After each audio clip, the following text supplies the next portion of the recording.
सखूबाई तुमचं पत्र आलं, इथं सही करून द्या. अहो मला कुठे वाचता येतं, मी तर अंगठे बहादर. बाई हा नवीन प्रकार आला, आता कोणाकडनं वाचून घेऊ बाई, डोक्याला ताप. मी एक काम करते, सरपंच दादांकडे जाऊन त्यांच्याकडनं वाचून घेते. सरपंच दादा मला एवढं पत्र वाचून द्या, माझ्या नवऱ्याचं पत्र आलंय. मला खूप काम आहे सखूबाई, तू थोड्या वेळाने ये. बाई आता काय करू, कोणाकडनं वाचून घेऊ, मला तर वाचता येत नाही. एक काम करते, हे पोस्टमन दादांकडनं वाचून घेते. पोस्टमन दादा मला एवढं पत्र वाचून द्या ना. अहो सखूबाई तुमच्या नवऱ्याचं प्रमोशन झालंय. बाई माझा नवरा, त्याला प्रमोशन झालं ग. उठ काय झालं तुला?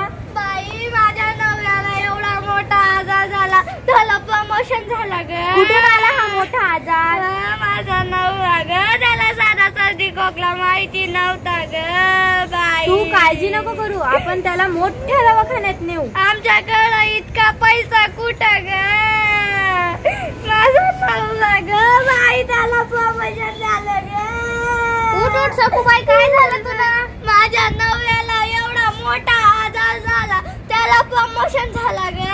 बाई अगं प्रमोशन म्हणजे आनंदाची बातमी आहे. तुमच्या जिभीला काय हाड आहे का? माझा नवरा बिचारा किती कष्ट करतो ग. माझा नवरा अगं त्याचा वाढीव पगार झाला. मग हे मला कुठे माहिती होतं. मला तर वाटलंय प्रमोशन काय मोठा आजार असल. मला कुठे वाचता येतं. वाचता लिहिता आला असतं तर बरं झालं असतं. मग तुम्ही आम्हाला वाचायला शिकवशाल का बाई? हो शिकवेल तुम्हाला.